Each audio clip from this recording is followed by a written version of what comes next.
சவுலுக்கு கர்த்தர் சொன்னாரு, நீ அங்க போய் எல்லாத்தையும் சங்கரிச்சு, குழந்தைகளை கூட விடாதன்னு சொன்னார் ஆண்டவர். எல்லாத்தையும் சங்கரிச்சு போட்டுட்டு வாழ்னாரு.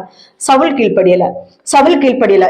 ஆண்டவருக்கு பலி செலுத்துறதுக்கா உங்ககிட்ட யாரு கேட்கறது? ஆண்டுட்ட நீங்க 1000 சோத்திர பலிகள் இட்டாலும் சரி, எவ்வளவு நேரம் ஜெபம் பண்ணாலும் சரி, கர்த்தர் கேட்க மாட்டார். முதலாவது கர்த்தர் சொல்லுகிற வார்த்தை, என்னுடைய வார்த்தைகளுக்கு கீழ்ப்படி என்று கர்த்தராகிய ஆண்டவர் சொல்லுகிறார்.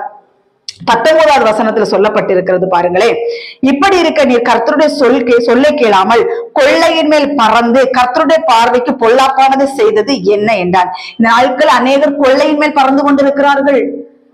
நல்லா புரிஞ்சுக்காங்க கர்த்தருடைய பிள்ளைகளை. நான் இன்னைக்கு சொல்றேன், எந்த ஒரு நபர் காணிக்கைகளை குறித்து பிரசங்கிக்கிறார்களோ அவர்களிடத்தில் கவனமாக நாம் இருக்க வேண்டும். ஏன் நான் சொல்றேன்னா, கர்த்தருடைய வார்த்தைகளை கேட்டு அதன்படி கீழ்ப்படிந்து கர்த்தருடைய சத்தத்துக்கு நமக்கு இன்னைக்கு நம்ம என்ன சொல்றோம், எல்லாருக்கும் பரிசுத்த ஆவியானவர் நமக்கு கொடுக்கப்பட்டிருக்கிறார்.